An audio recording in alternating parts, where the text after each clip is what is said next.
1 versus 4. The objective is down, and what can he do?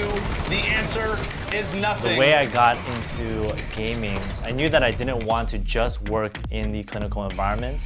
I would follow the professional esports scene, and I realized that I could just combine those two passions, gaming and health and wellness. I'm Matthew Hu, and I'm a physical therapist working in esports.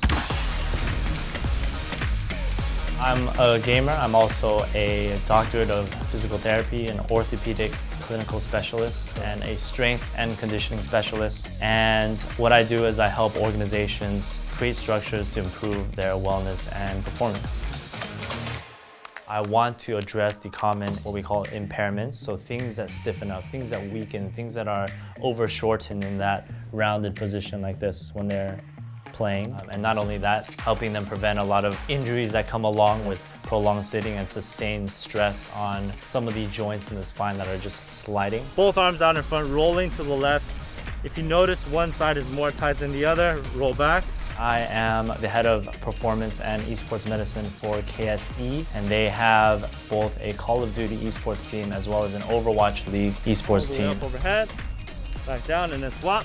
Left leg in front. The form factor or input device that they use, right? For instance, for Call of Duty, they are using a controller. But for other games, they're going to be using keyboard and their mouse. One of the most common ones we see are on the pinky side here, right? Because as you see, when I move my hands here and the tendons pop out, those are the muscles that we're using. And you can imagine as they lift up from the mouse and click repeatedly, they're using these tendons, irritating these tendons. Imagine, right?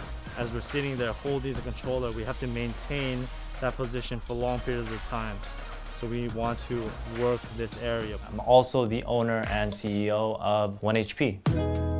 We are an organization that our main mission is to just help gamers be better. We want to work with the professional scene, whether it be franchise leagues, professional organizations, work with them to create structures that will trickle down the behaviors and habits and beliefs that the rest of the community will pick up. But the end goal is always to get the organizations to buy into the idea of we need to create a structure, not just hire someone to band-aid over an issue. All the way.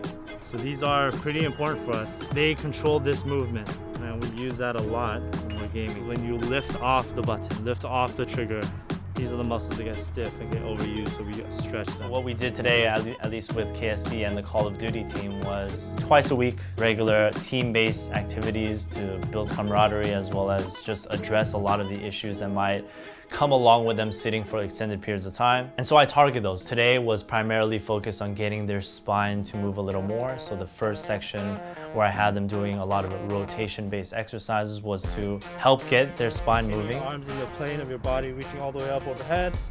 Back down. My main goal was to work out of that rounded position and bring them into this more open position. If they are in this more open position, they can breathe better. And we know that with better respiration and better oxygen, that leads to better cognitive function. So in, out and squeeze.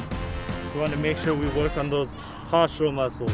I think it's important to recognize that every group of individuals is a little different. We need to figure out and build this profile of who these players are. And in that way, then we can better identify, okay, well, what are the structures that we can actually implement to support this team?